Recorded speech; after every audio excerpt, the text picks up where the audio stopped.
तो मैं 10-10 हज़ार रुपये 10 शेयरों में डालूं या 20-20 हज़ार रुपये 5 शेयरों में डालूं, क्या बेस्ट रहेगा?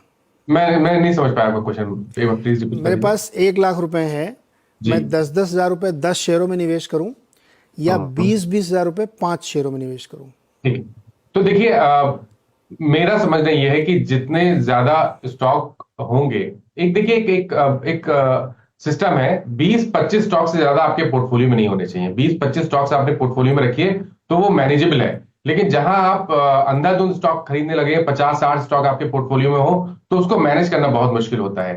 तो आपने जो बताया उसमें मेरे हिसाब से 5 स्टॉक भी नहीं लेने चाहिए, कम से कम 10 स्टॉक लेने चाहिए। तो 10,000 के 10 स्टॉक लेना बेहतर स्ट्रैटेजी रहेगी। बिल्कुल सही है। इस पे थोड़ा सा मैं ऐड कर दूं, जो कहा इन्होंने बिल्कुल सही कहा कि बहुत कम भी नहीं और बहुत ज़्यादा भी नहीं, क्योंकि अगर आपने बहुत कम स्टॉक लिए तो रिस्क बढ़ जाएगा आपका, क्योंकि उसमें से नहीं चले तो आपका पूरा लॉस रहेगा। और बहुत ज़्यादा आपने ले लिए और थोड़ा ही थोड़ा, कोई चल रहा कोई नहीं चल रहा, तो ज़ीरो सम गेम हो जाएगा।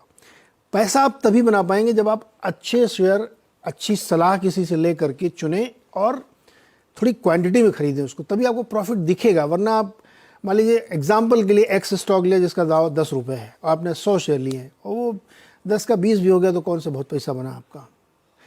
तो कंसंट्रेटेड पोर्टफोलियो नहीं होना चाहिए, कंसंट्रेटेड कॉल होनी चाहिए आपकी कि जो खरीद रहे हैं उसको ठीक से खरीदें, नहीं तो ना खरीदें। और ऐसा भी नहीं कि 2 ही स्टॉक पे सब पैसा लगा दें, और ये भी नहीं कि 100 स्टॉक पे सब पैसा लगाएं। एक बैलेंस अप्रोच रखना चाहिए।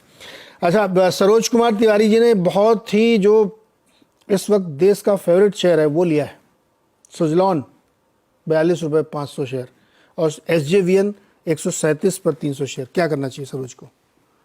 तो देखिए, पहले सुजलॉन की बात करें, स्टॉक करेक्ट हुआ है 3-4 दिनों में, लेकिन 20 मूविंग एवरेज के आसपास सपोर्ट लिया आज। वहां पर फिर से बाइंग इंटरेस्ट देखने को मिल रहा है। मेरे लिए 39 का आंकड़ा बहुत अहम है सुजलॉन के लिए। तो जब तक 39 के ऊपर ट्रेड करता रहे, आप अपनी पोजीशन में बने रहिए। मेरे ख्याल से नेक्स्ट मूव में आपको 48 तक के भाव देखने को मिल सकते हैं। SJVN की जहां तक बात है, देखिए यहाँ कंसोलिडेशन है, 10 डे मूविंग एवरेज के ऊपर कंसोलिडेशन हो रहा है। लेकिन अगर हम करीब 6-7 दिन पहले चले जाएं तो स्टॉक में एक ब्रेकआउट था, जिसके टारगेट 150 रुपए के आसपास के आते थे। तो उस स्ट्रेटजी को कायम रखेंगे। 128 रुपए के स्टॉप लॉस से स्टॉक में बने रहिए, 150 रुपए के टारगेट के। ओके। और सीरीज मिश्रा ने खरीदा है, क्या खरीदा इन्होंने? नहीं, वरुण शुक्ला ने NBCC 81 शेयर्स हैं, 138 रुपये 69 पैसे पर। लॉन्ग टर्म का व्यू चाहिए इनको। देखिए, एनबीसीसी में लॉन्ग टर्म का व्यू अभी तक तो पॉजिटिव लग रहा है, क्योंकि बीच में स्टॉक करेक्ट हुआ था, 175 से 105 तक गया था। लेकिन वो बहुत ही अहम सपोर्ट था, क्योंकि वहीं पर 20 वीक मूविंग एवरेज आता था। उसके बाद फिर से हाई टॉप हायर बॉटम बनना शुरू हो गए हैं। मेरे ख्याल से कम 170 रुपए तक तो बिल्कुल पॉसिबिलिटी है कि वहां तक स्टॉक जाए। तो लॉन्ग टर्म के हिसाब से आप बने रहिए, लेकिन छोटे छोटे स्टेप लेने पड़ेंगे। आपको आंख बंद करके ट्रेड नहीं करना है या इन्वेस्टमेंट नहीं करना है स्टॉक में। 120 रुपए के स्टॉप लॉस से बने रहिए। सबसे पहले 170-75 को टारगेट बना के रखिए। अगर 175 का आंकड़ा ब्रेक हो जाता है तो उसके ऊपर आपको कम से कम 60 से 70 रुपए का अप मूव और देखने को मिल सकता है। लेकिन नजरिया बड़ा रखिए, करीब करीब 1 साल का। करीब करीब